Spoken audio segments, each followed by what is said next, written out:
Hindi nyo kami sinisweldohan. Ninanakawan nyo pa kami. Kaya kami ang kailangan makasunod. Ha? Yan ang masasabi ko sa inyo mga taga-gobyerno. Hindi nyo kami pinakasweldo. Ang mga anak namin hindi nyo pinag-aaral. Ha? Hindi nyo kami binibigyan kahit isang butil na bigas. Kung may ayuda kayong pinamimigay, pera din yan ang bayan. Huwag nyo kami gaguhin. Huwag nyo kami putuin. Hindi nyo kami mauuto. Hindi nyo kami magagago. Tama na. Kami ang sundin nyo ngayon. Lalo ka na, Escudero. At yung mga alectores mo na nagdidias na sila to. Anuhin mo yan. Pakusapin mo yan.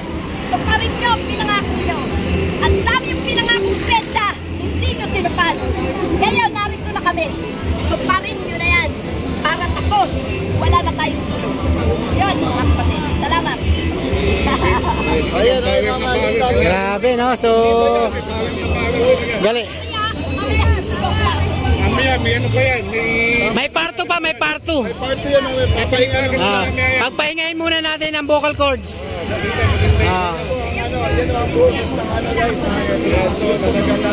Alright, so yan, grabe po si Aling Maria, no? Siya po yung ano, no, napapanood din natin na isang YouTuber din, mga kababayan. Grabe po ang kanyang panawagan talaga. At ito nga po, ito na rin, may panawagan dito. Nagkakasigawan na rin. Ayun. Grabe, no? Kanilang mga panawagan, talagang iba't ibang panawagan. Yung kanilang inaano rito, no? Sa Senado, mga kababayan. Yan.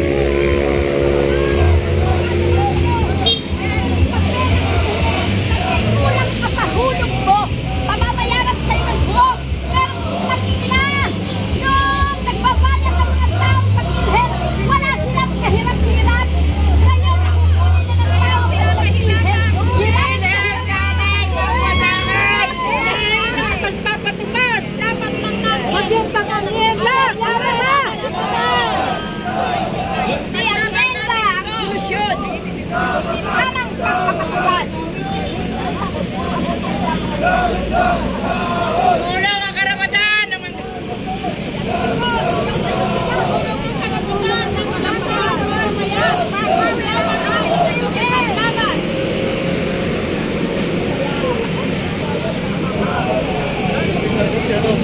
Si Doc, ayun no, interview natin. Si Doc, ayun sa likod. Sige. Ayan, so shout out po sa ating mga salamat po sa ating live. Maraming salamat. Please like and share po ang ating live.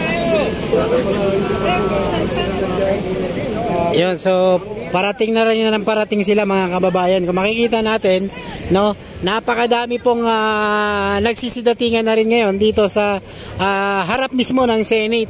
Yan, nandito tayo sa gate mismo, no. Yan ang kanilang panawagan, mga kababayan. Ayan.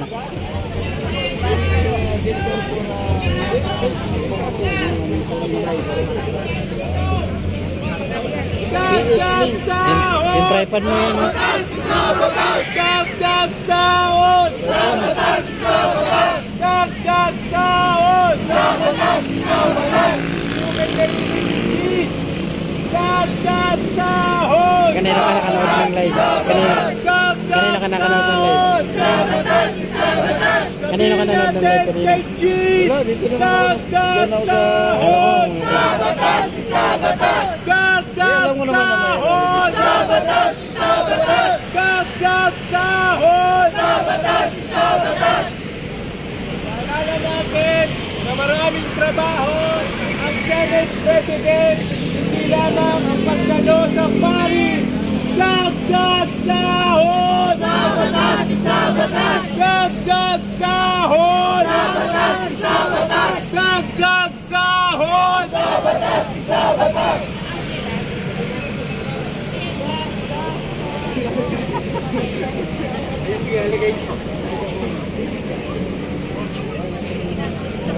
So ito 3 days to, mga kababayan, ha.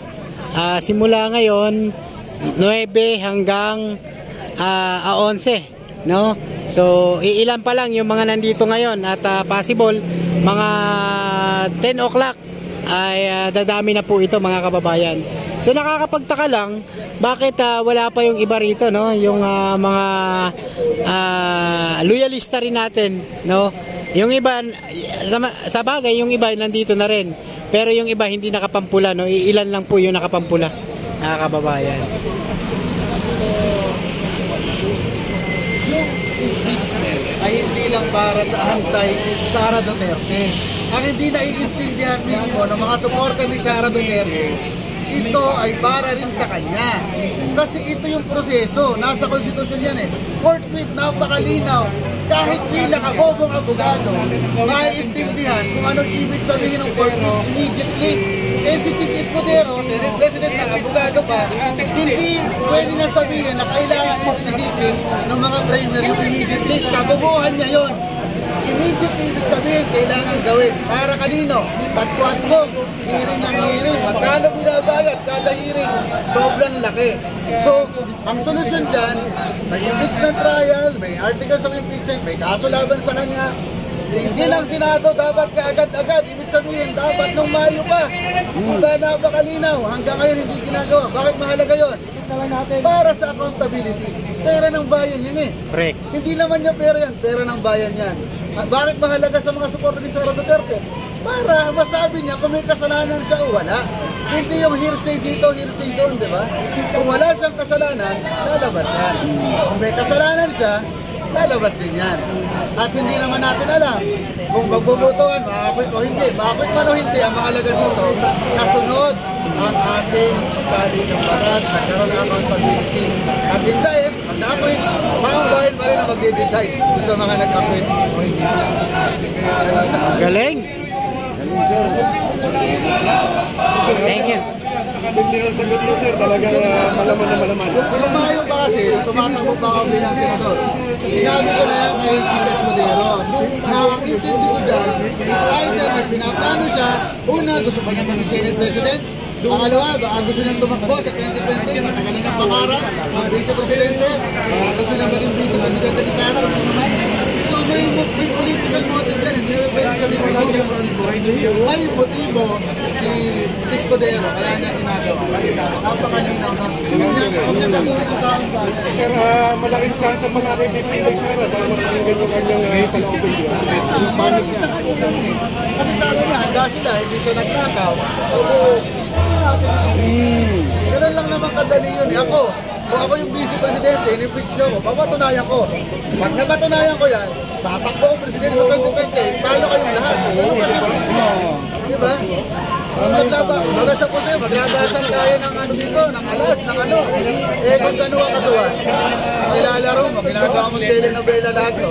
Walang mangyayari sa kawawa ang taong bayan, kawawa ang pera, pinagpaguran ng bawat kamayang Pilipino, di ba? Ultimong manggagawa, ayan, nag-welga sila dyan, di ba? Pagod na pagod, babae ng tax, tapos nilulus tayo lang ako sino-sino. So kahit si Sara yan, kahit si Martin Romualdez yan, o kahit si BBM, wala dapat makakalusot sa magnanakaw sa pera ng bayan. Sir, Maraming salamat, sir.